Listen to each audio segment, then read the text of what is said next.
Let's see if we get some folks in here.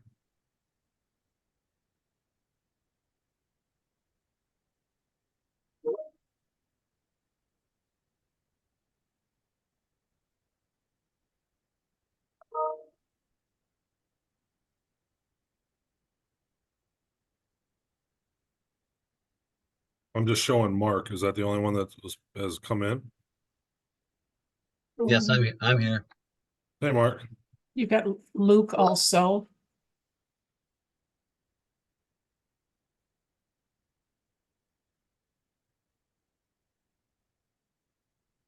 All right, we're going to give it a minute here before we get rolling, gang. Got Michelle coming in also. Okay.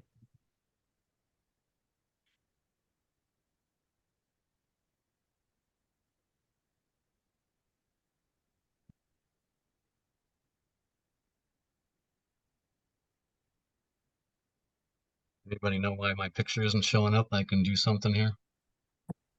If you hit the video button.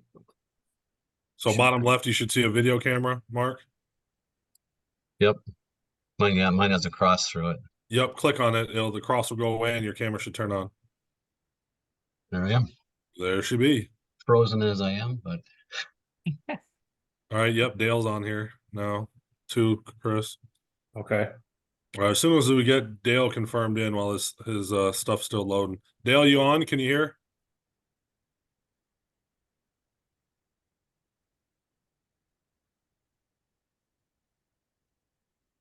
Yeah.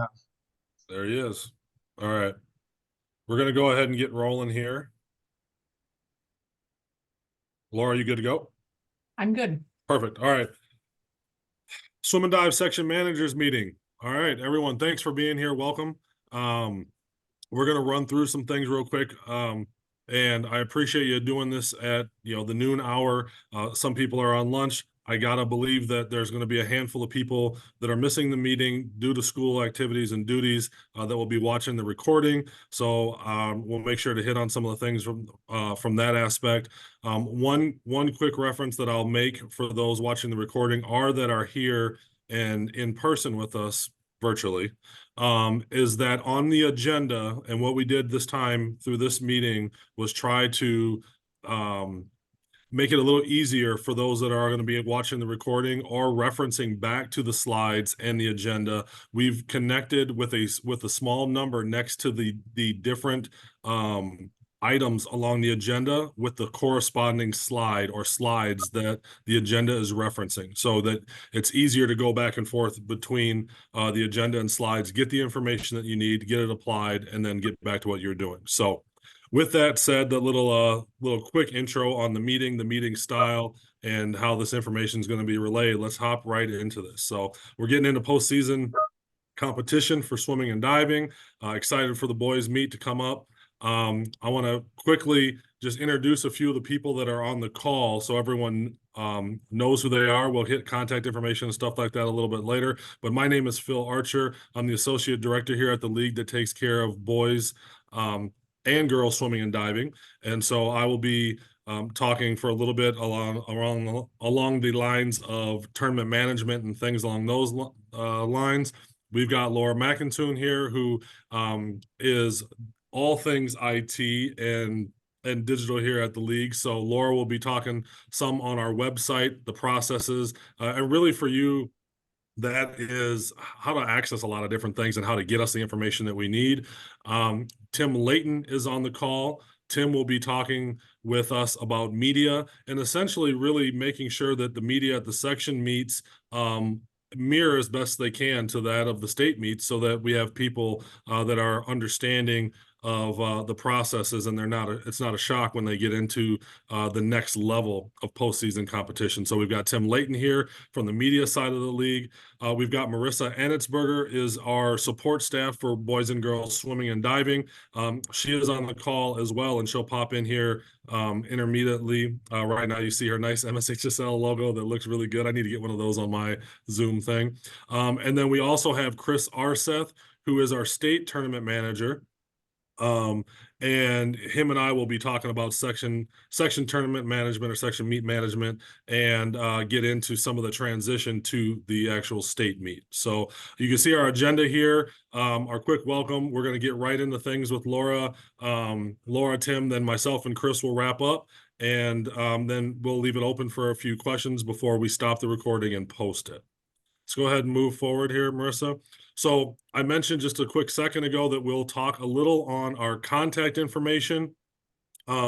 You as the section meet manager, obviously making sure that your emails and cells are both posted for any of your personnel. We need to get that information as well if we don't have it. I believe we did. I think Marissa and I looked through that yesterday. And so we're good for the most part there. My contact information there, and my work cell that I have with me just about all the time, unless it's on a charger, it's just out of picture here. Marissa's email there, you will receive emails from her at times on different things, and her number is there. And then Chris Arseth, our state tournament manager, and also conducts a section meet as well. So there's our contact information for all of your pertinent people there. Let's go ahead and we're going to get into a little bit about the documents and sharing of information centered around your section meets. So the swim and dive section tournament personnel management documents are as follows. So you'll have this agenda and these slides that you'll want to share with your meet personnel leadership. So these will be accessible and posted after this meeting. There's obviously a ton of information in here on conducting the meet, and everything is through the lens of making the postseason model as similar to the state meet as possible during the section meets. So the couple of pieces there, your agenda, which I mentioned, the section manager's guide, which is posted in your PowerPoint, these slides, which will be available as well. You're going to look for a rules book, the MSHSL swim and dive rules book, rules and policies, along with the NFHS rule book. I'm getting ahead of myself a little bit. Two separate documents, right? So your NFHS rules book, it's important that is provided in the case that there's some rules clarifications needed. And then obviously we've got our swimming and diving rules and policies, which are posted all over the website in multiple places. Emergency protocols, transfer of care, COVID stuff, we'll hit on that a little bit later on in here, but we have access to those documents all through the website, and we'll hit on where to go with those. Fall starts and dive off documents. Chris, do you want to touch a little bit on that? That's of it? The declare fall start statement, and then the dive off, how to conduct a dive off, is all in the tournament management documents. So if that presents itself during your section tournaments, make sure that you reference that document. And there's pretty intensive instructions there that go into each of those two in detail. Yep. And then in that, also in the management document, you'll have your medal order form. So, and we'll get on that one here a little bit later. So these are the bulk of the tournament management or the meet documents. Let's go ahead and move to the next slide, Marissa. So all these resources were emailed to you and are available on the tournament personnel dashboard page. And so you can see that button right there that says winter tournament management documents. That's the access point to all of those. And so if you see that, that's where you'll be able to touch all of those different documents to make sure that you have those and your personnel have those. So with that said, Laura's going to get into a little bit of the website stuff and actually get into a little more detail on how do you get to that stuff and access different pieces of the website that are applicable to your situation here. Laura? Great. Thanks, Phil, and good morning or good afternoon, everyone, now that it's afternoon officially. As Phil said, your tournament personnel dashboard is your go-to spot to collect information that you need to help run your section tournament. Your tournament personnel dashboard, when you log in, will say tournament personnel up at the top. If you happen to be a coach or an AD, when you log in, yours may say coach dashboard or school administrator dashboard.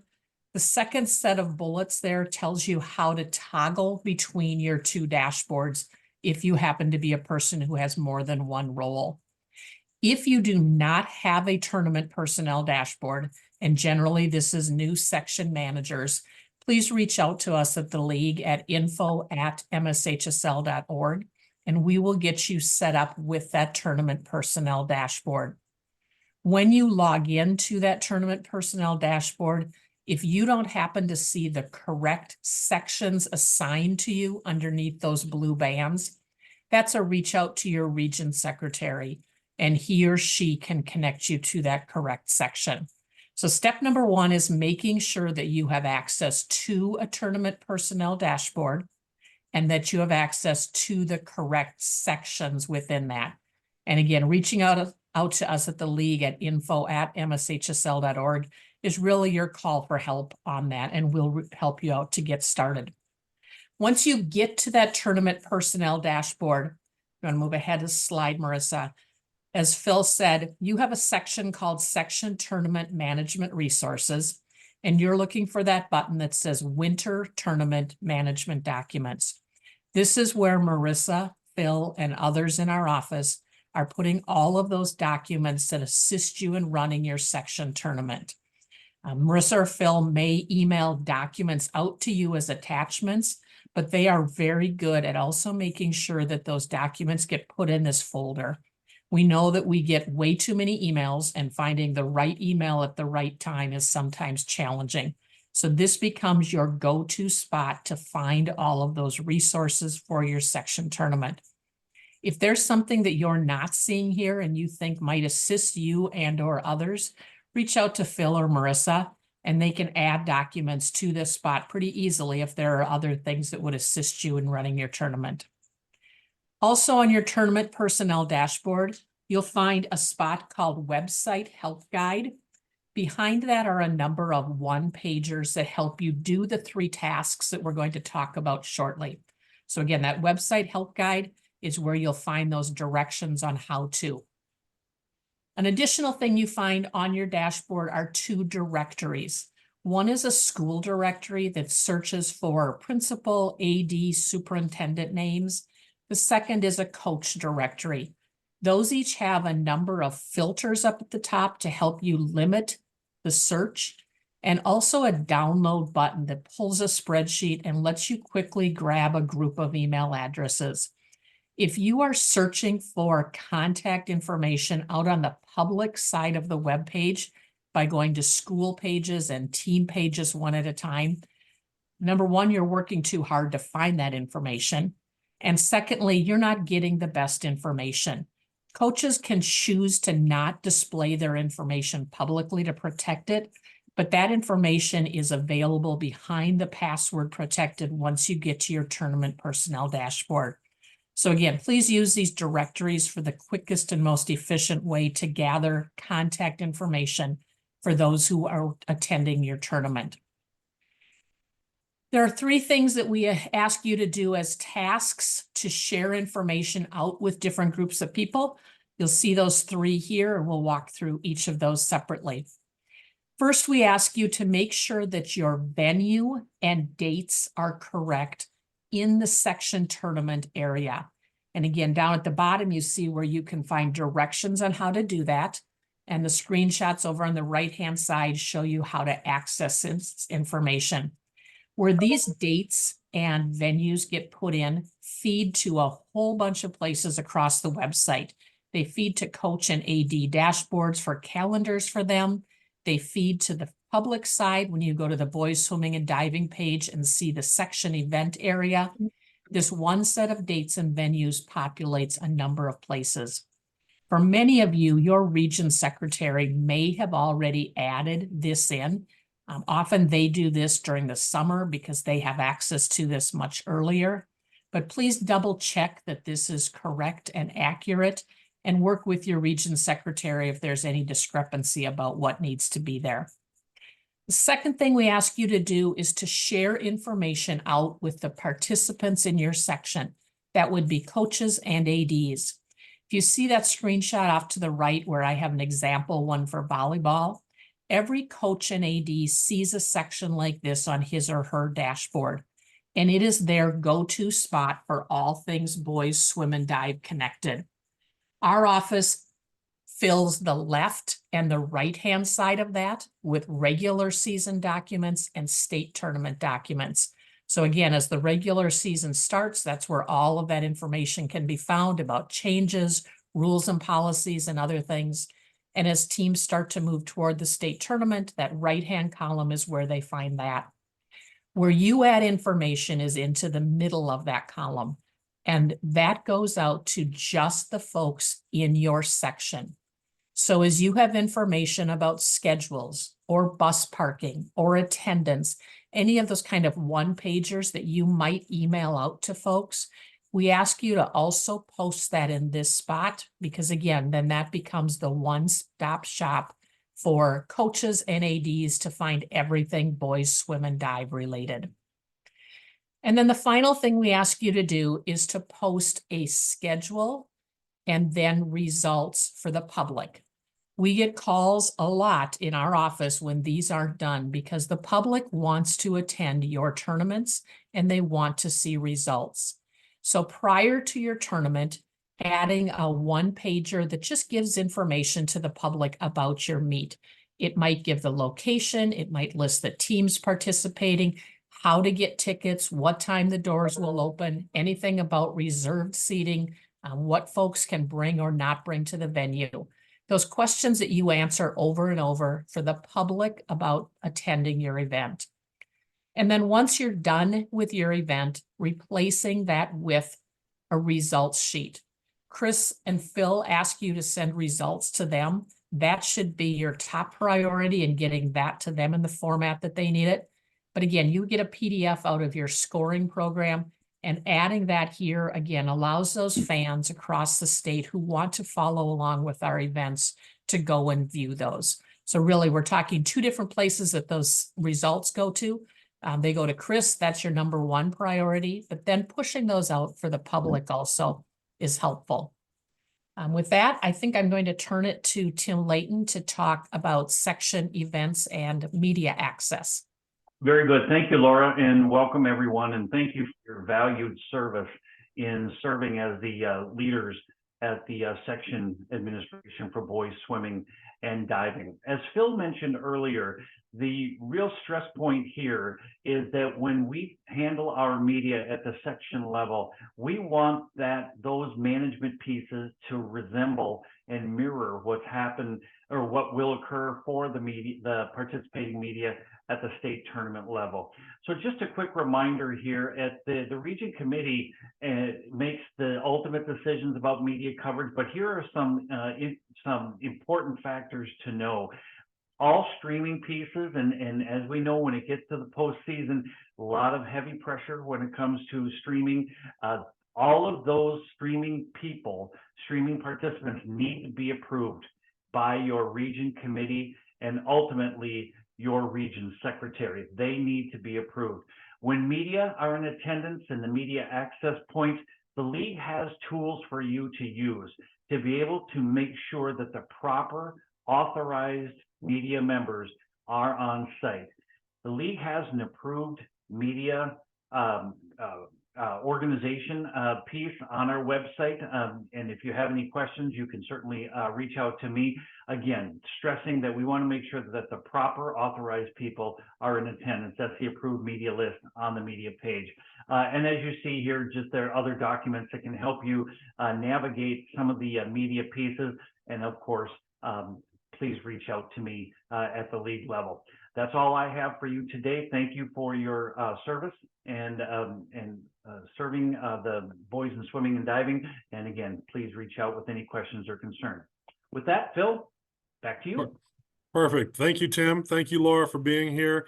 I think you're both going to hang around for a few minutes if there is a question or two afterwards. And we're going to hop right now into I would say maybe the nuts and bolts of the section tournament management. So, Chris Arseth, I know that you're running one, but you're also our tournament manager. So if there's anything that you would like to add in, please do so. If you're watching this on the recording, know again that you can reference the agenda to find the right slides to get into this. There's a lot of information on all of these slides so that hopefully you don't have to go back through the video piece by piece to look for things. You can actually access them through the slides and or the agenda. So hopping into it. Very simple, assigning a site manager for all sites and doing your best in the interest of avoiding conflicts and things like that, and not having a member of the coaching staff of any school that's participating in that event. And then providing them with a lot of the documents, or with, I should say, all of the documents that were discussed earlier in the slides by me. So your section manager's guide, today's agenda, the rules and policies, NFHS rule books, all the emergency protocols and things that we'll dig into a little bit more here, and your transfer of care paperwork. Again, those are all found in that winter section tournaments button that I referenced and Laura referenced earlier. Marissa? All right, contacts and chain of communication. So site manager to meet manager to region secretary. This is all not new information for anyone that's been around MSHSL events or high school athletics in general. Taking it from the base level and moving it up the chain of command as needed, either from communication standpoint or for direction on handling and working with the situation. So it's keeping everything at that region secretary or below level. And then if there is something larger involving the MSHSL staff, which is Chris Arseth, Jim Marshall, and myself, to help navigate any situations that pop up. Again, my contact information is there again underneath the chain of communication there, chain of command. And then also just a note for your meet manager and your region secretary to make sure that all meet leadership have contact information well before the meet. So if there's any questions, needs, concerns, thoughts, communication can be had easily and without having to dig for contacts. All right, I said I would get into emergency protocols a little bit more here. Going back to that winter. Gosh, Laura, I'm all over with our seasons here. Our winter section tournament guide, manager's guide, we've got emergency protocols, transfer of care, and COVID are all documents on that within that button there that's stored on the site through your dashboard. Go through that with your tournament personnel. Make sure that emergency protocol stuff, when we start to talk about facilities, those kind of can tweak and change depending upon the facilities that you're in. So make sure that those conversations are had and those are all lined up before we get into the actual meets themselves. Transfer of care and COVID documents are also located on there. Nothing has changed with the COVID documents, just for your references. It's still the 0 to 5 days and the 6 day on moving. Those documents have all that information lined out for you and are accessible. I would recommend going through those again with your meet management team.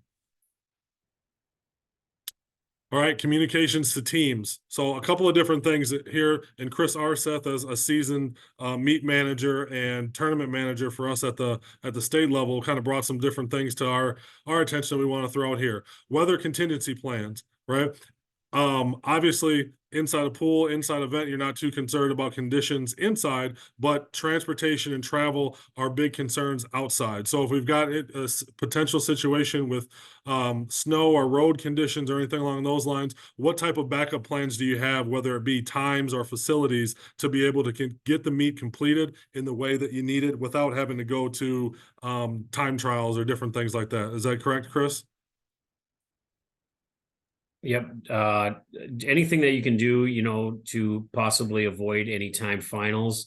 Make sure you have a weather contingency plan and that you work through your region secretary on that and with the region committee. Perfect. Thanks. Kind of next note on here is verifying participation in the section tournament. Make sure that the teams within your section are actually participating so that you can take into account properly. Right, reminding them of deadlines and any information that you need to get the meet prepared and ready, and then obviously checking your team's high-tech information to make sure that everyone is using the correct abbreviations. And Chris, you usually kind of my go-to on the high-tech stuff. I don't know if you'd like to say one or two things on confirming your high-tech and checking with us if you don't have that. Yeah, the most important thing is to make sure that the athletes' grades are in there, and then we eliminate any mascots out of there. We don't need, the Rochester Century Panthers or whatever their mascot may be, and we don't need it to say Boys Swimming 2024. Eliminate all that. All we want is the school name, and that's been something that has come up in the past, and then the grades as well. We want that all fluid and all very clean so that it's displayed in all the information completely when it goes out on websites, and then more importantly, when it's displayed on the scoreboard at the University of Minnesota. Perfect. Thanks, Chris. Marissa, let's move on to reporting. All right, staying in the theme of talking through high tech. Laura talked earlier about not just getting the results to us, but obviously getting them to the public as well. But in the name of getting them to us, Chris and I's emails are there. So make sure once the meet's complete that you send over the results. Excuse me, that you send over the results to Chris and have me on that email as well, just so we can get to work right away on our seat, our ticket allocation, all this stuff for at the state meet. And then double check. Make sure that you double check the spelling of all of your qualifiers' names, and as Chris just mentioned, including their grade and the official school's name, not necessarily a nickname, as he mentioned. All right, popping into awards here real quick. Nothing crazy or different about this one at all. I know there was some change on the section level with awards matching that of state. Nothing has changed here on the swim side of things. First through 8th place finishers will receive medals, and then the champion and the second place team will be awarded trophies. So that is all the same as our practice has been in the past, and trophies and medals will be shipped to your meet manager unless the region secretary has made other arrangements.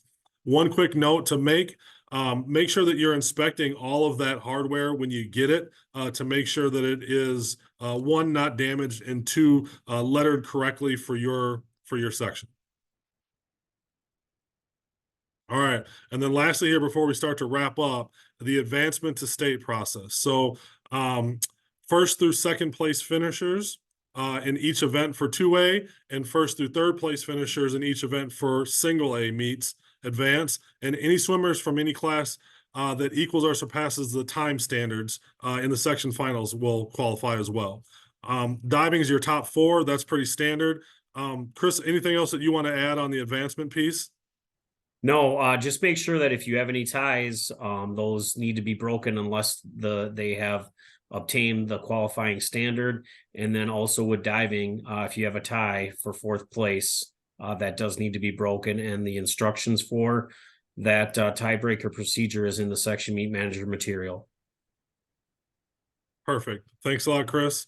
As we start to wind down here, all right, we went through a lot of different information, and whether you're watching this right now live with us, or if you're watching the recording and referencing the slides in the agenda later on, do not hesitate to reach out if there is a question or you see something that you're just trying to figure out how to navigate best. The great thing about this is Chris Arseth, Jim Marshall, a handful of our other tournament staff that are working with boys and girls swimming, are very seasoned in this and are go-tos for me to get on the same page and understand boys swimming and diving at a higher level. So if you've got questions, my contact information again is right there. Do not hesitate to reach out with it. But as Laura shared all that information on the website that's in your winter section tournament management documents, there's a ton of stuff in there that you can reference along with all the other things that I've mentioned along with the agenda and these slides and the video. So do not hesitate to reach out. We're excited to have a great state tournament coming out of your section tournaments. And with that, we'll go ahead and open up for any quick questions here while we still have Laura and Tim and Chris here. So if anyone has any questions, Marissa, you can let them on mute if needed, and we'll get going before we wrap up. If there's any good questions, we'll take them. And if there's not, we'll close up.